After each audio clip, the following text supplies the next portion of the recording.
Saudara dan saudari yang terkasih dalam Tuhan, bacaan Injil dari Injil Markus yang baru saja kita dengarkan memuat 3 gagasan pokok. Yang pertama, Yesus menyampaikan bagaimana peristiwa hidup yang akan dialaminya berikutnya, bahwa Yesus akan mengalami kesengsaraan, mengalami penyaliban, mengalami kematian di kayu salib, dan pada hari ketiga dia akan bangkit. Pernyataan ini sesungguhnya merupakan pernyataan pokok, tetapi para murid yang mendengarkan pernyataan itu tidak tertarik memperbincangkan, mempertanyakan, atau menggali lebih dalam apa yang dimaksudkan Yesus menyatakan hal itu. Mereka mengenal Yesus sebagai Mesias, dan yang mereka pahami, Mesias itu adalah tokoh yang hadir menjadi pembebas, tokoh yang datang membawa perubahan. Jadi ketika Yesus berbicara soal kesengsaraannya, penderitaannya, kematiannya, itu bagi para murid tidak masuk akal. Yesus datang membawa kebebasan, bukan membawa penderitaan. Akhirnya pembicaraan beralih di antara para murid. Mereka tidak menanggapi apa yang disampaikan oleh Yesus mengenai peristiwa sengsara, kematian, dan kebangkitan Yesus. Mereka sibuk memperbincangkan, bahkan mempertengkarkan siapa yang terbesar di antara mereka. Mereka berpikir bahwa mengikuti Yesus sebagai tokoh yang populer, tokoh yang lagi viral, tokoh yang terkenal. Dengan mengikuti itu, mereka juga akan menjadi terkenal, mendapat kedudukan dan posisi yang terhormat. Di antara mereka memperbincangkan itu, dan kalau bisa, sayalah yang pertama, sayalah yang nomor 1. Dan ketika Yesus sampai ke Kapernaum, sampai di rumah, Yesus seolah-olah tidak tahu apa yang mereka perbincangkan. Yesus berpura-pura bertanya kepada mereka, apa yang kalian perbincangkan dalam perjalanan? Padahal Yesus tahu sesungguhnya apa yang mereka perbincangkan.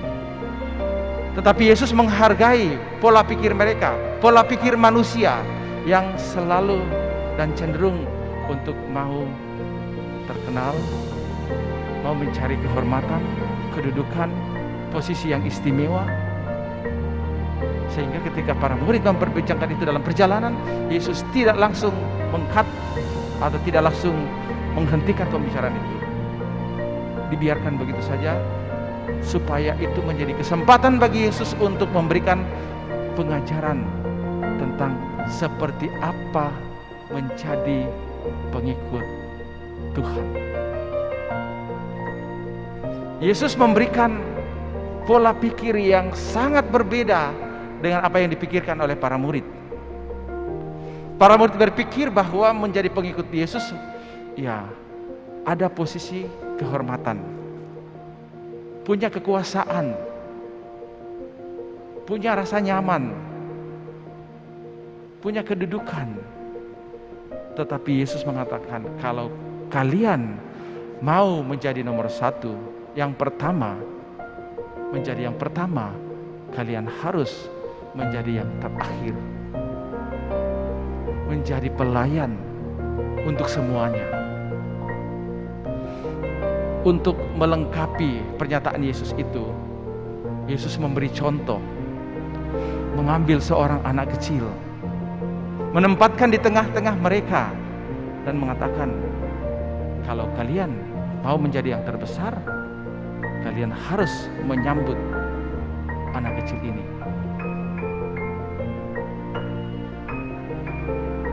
Mungkin kita bertanya, kira-kira kenapa Yesus mengambil anak kecil sebagai contoh untuk melengkapi penjelasan dan pengajaran Yesus khusus dalam hal ini? Mengapa bukan anak remaja?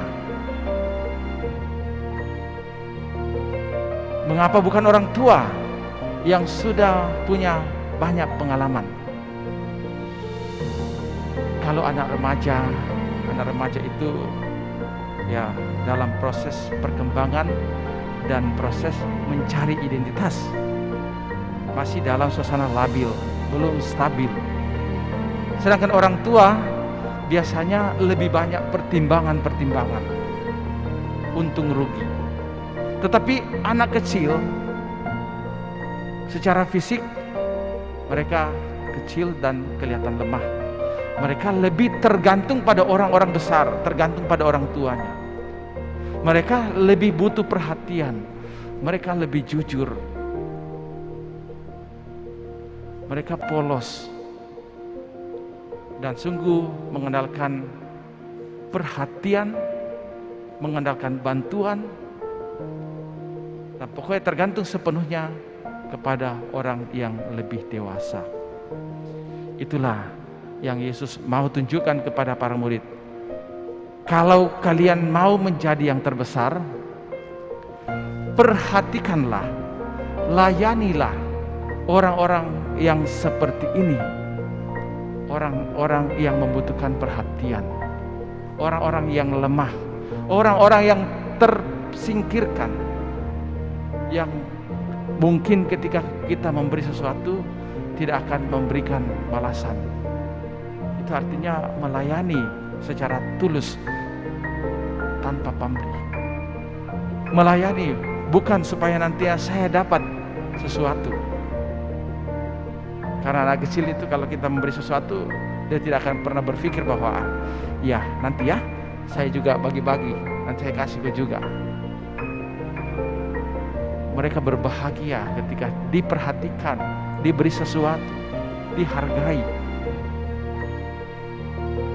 Sifat-sifat seperti itulah yang Yesus inginkan untuk kita lakukan sebagai murid-murid, sebagai pengikut-pengikut Kristus yang sejati.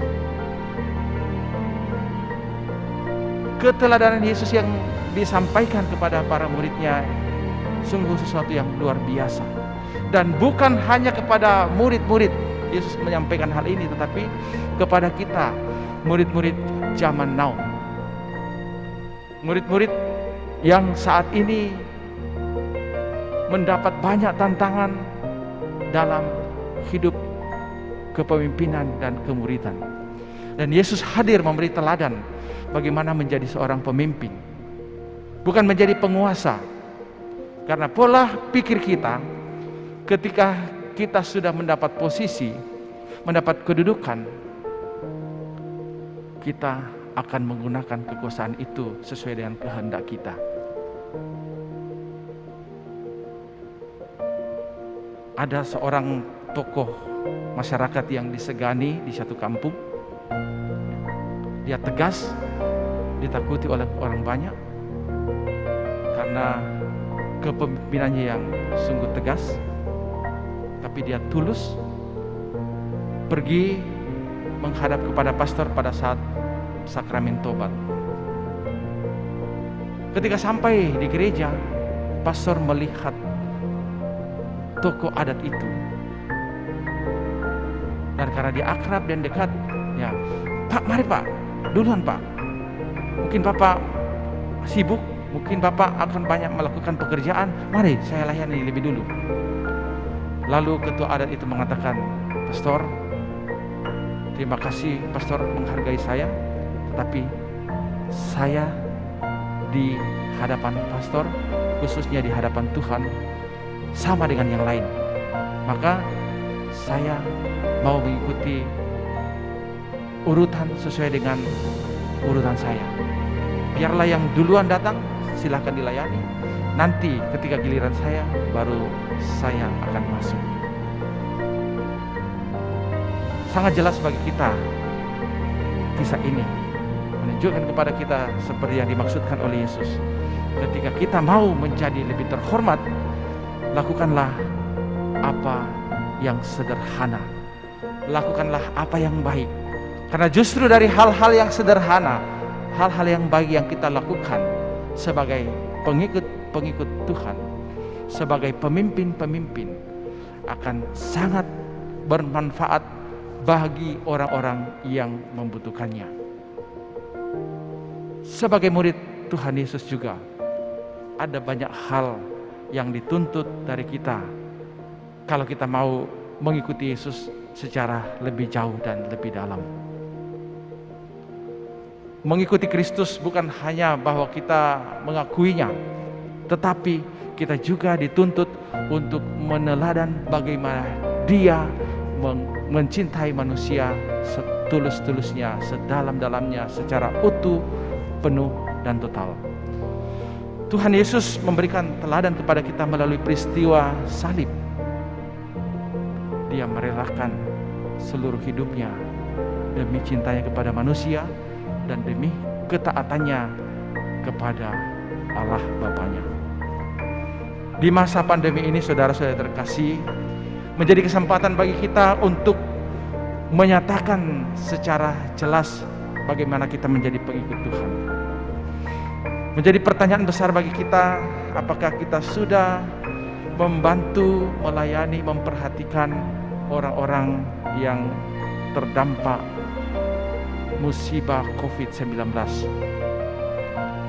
Kita biasa mengatakan bahwa kita semua ini terdampak.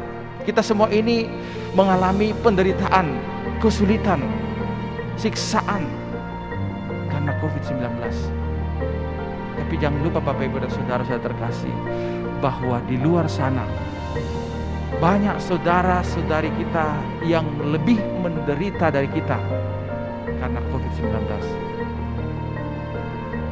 Mereka dihindari, ditakuti. Banyak orang tidak mau lagi mendekati mereka.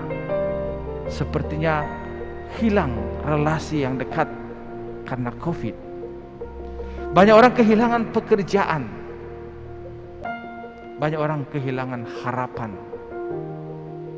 Dan pada saat itulah kita dipanggil untuk memberi perhatian kepada mereka. Mereka menjadi orang-orang kecil, orang-orang sederhana, lemah dan tak berdaya. Sudah banyak orang memberi contoh dan teladan bagaimana memperhatikan orang-orang yang terdampak COVID-19. Mungkin di berita-berita kita sudah melihat, mendengar bahwa ada orang yang dengan penuh perhatian melayani orang-orang yang terdampak COVID. Mereka mempersembahkan harta benda mereka. Mereka juga orang sederhana, tetapi mereka mau masak, mau mempersiapkan makanan untuk mereka bagi-bagikan kepada orang yang sementara isolasi mandiri. Ada juga yang memberi semangat kepada mereka. Ada juga yang tetap mendoakan mereka dari rumah. Dan inilah saatnya bagi kita untuk mengungkapkan dan menyatakan diri kita sebagai murid Kristus yang sejati. Melaksanakan hal ini, saudara-saudara yang terkasih, bukanlah hal yang mudah. Tapi kalau kita bekerja sama dengan Tuhan, kalau kita mengandalkan Tuhan sebagai pelayan dan sebagai murid-murid Tuhan Yesus, kita akan diteguhkan, kita akan disemangati supaya bersama dan di dalam Tuhan kita dapat melakukan segala sesuatu yang sederhana-sederhana tapi akhirnya luar biasa. Dan itulah yang dimaksudkan oleh Yesus. Kalau kita mau yang menjadi terbesar, kita harus menjadi terkecil, menjadi yang terakhir, merendahkan diri di hadapan Tuhan dan sesama. Mari kita mohon rahmat Tuhan agar kita dibantu, dikuatkan dan diteguhkan untuk menjadi murid-murid Kristus dan pengikut-pengikut Kristus yang sejati. Tuhan memberkati kita. Amin.